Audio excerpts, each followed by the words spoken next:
us today. As you know, since last Wednesday, we've been here at Lake Piru searching for Naya Rivera, who was reported missing.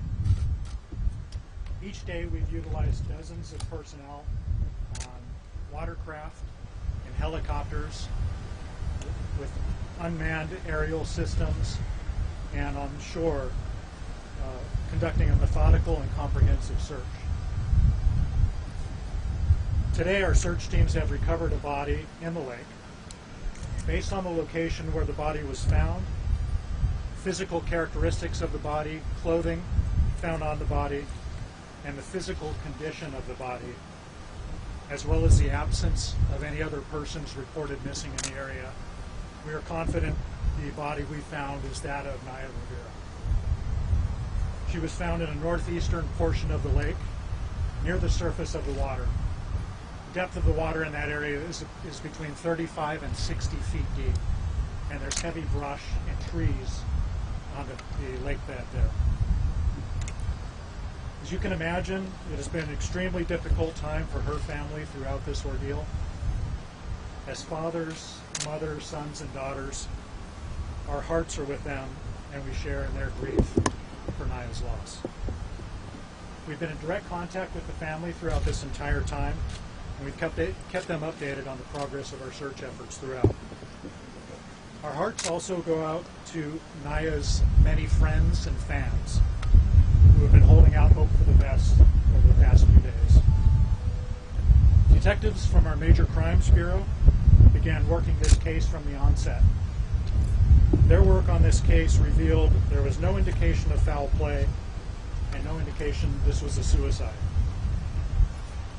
Moving forward, Naya's body is being taken to the Ventura County Medical Examiner's Office in Ventura, where an autopsy will be performed and a positive identification will be made through the examination of dental records.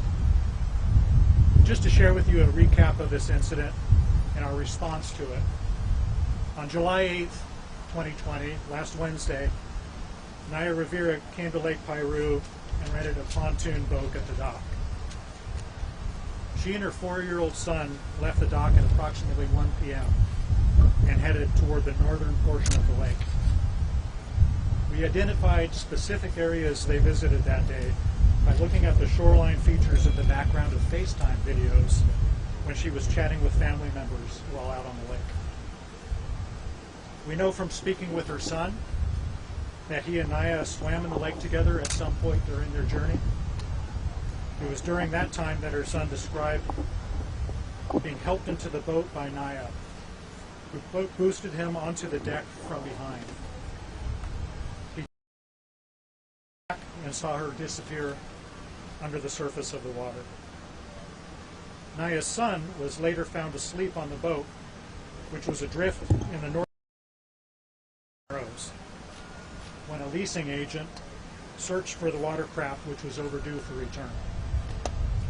The young boy was wearing a life vest when he was found. He was wrapped in a towel. An adult-sized life vest was found on the boat. Several witnesses who were at the lake that day have been identified and interviewed by sheriff's investigators. There were 3 other rental boats on the lake that day. All of the people in each of those boats has been identified and interviewed. They had seen Naya's boat at different times and in several different locations during the window of time she was out on the lake. Those witness statements helped our teams focus their search in the northern and eastern portions of the lake. We received the call at 4:38 p.m. on Wednesday. Rangers at Lake Piru began searching the lake immediately. Our deputies arrived by 5 p.m., followed by one of our helicopters and an unmanned aircraft team, investigators, and a boat crew with divers. By early Thursday morning, we received assistance from several neighboring law enforcement agencies. Naya's family has expressed their gratitude to all those involved in the search efforts, and we would like to thank our partner agencies for their help in this search effort. Without their assistance, we could not have covered as large an area as quickly as we did. The following agencies provided personnel, equipment, and expertise to this complex search effort: the Lake Piru Rangers, Ventura County Fire Department, the Los Angeles County Sheriff's Department, the San Luis Obispo County Sheriff's Office, the Tulare County Sheriff's Office, the United States Coast Guard, Forward Operating Base Point Mugu, and the California Governor's Office of Emergency Services. We also received support from Fugro Geodata Services. This company completed a detailed survey and mapping mission at the lake just 3 weeks earlier in advance of the upcoming seismic retrofitting of the Santa Felicia Dam at the south end of the lake. They heard about the disappearance of Naya and offered their personnel and equipment and expertise to help locate her. Their detailed maps of the lake, along with their comprehensive knowledge of the lake, have given a major boost to this search effort, and we thank them for their assistance.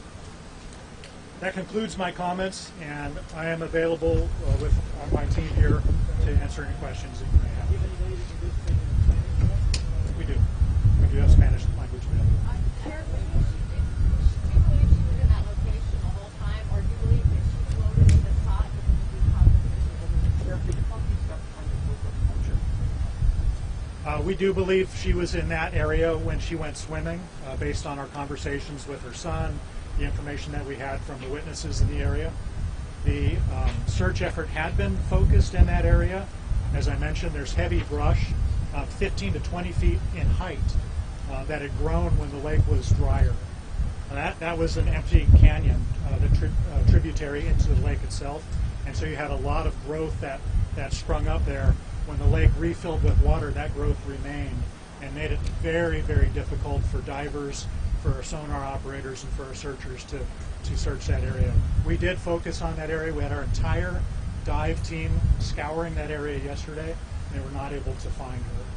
We believe she was concealed within some of the shrubbery on the floor bed of the lake. And she floated to the top of it because so she came to the surface. Yes.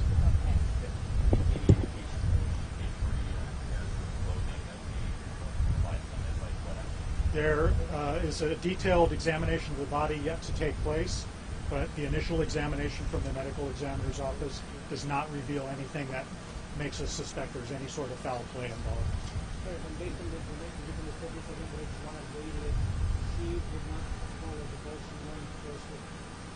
She went for a swim with her son. That's correct. The body does not have a life jacket. There was an adult-sized life jacket in the pontoon boat that she had rented.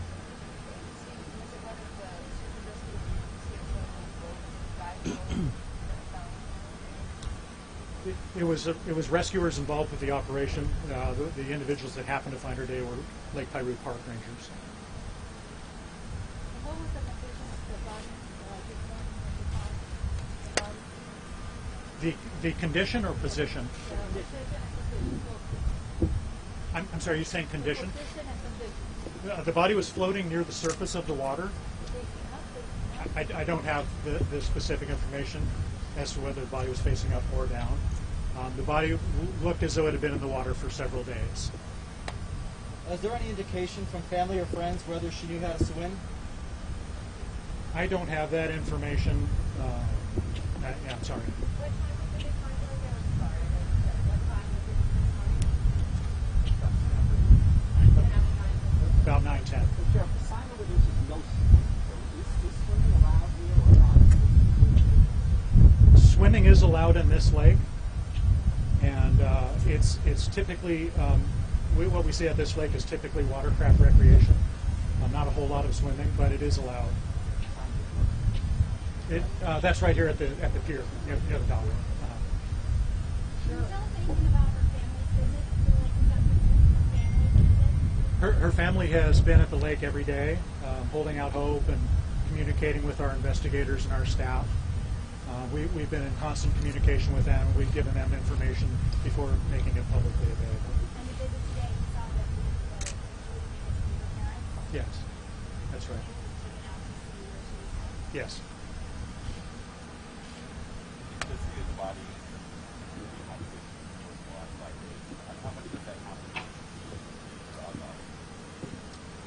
The medical examiner's trained and well prepared to examine bodies in various states, from burning to water damage to advanced decomposition.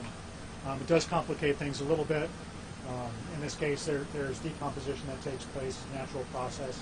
It's actually part of the reason we were able to find her today. The body fills with gas, becomes more buoyant, and then surfaces on its own.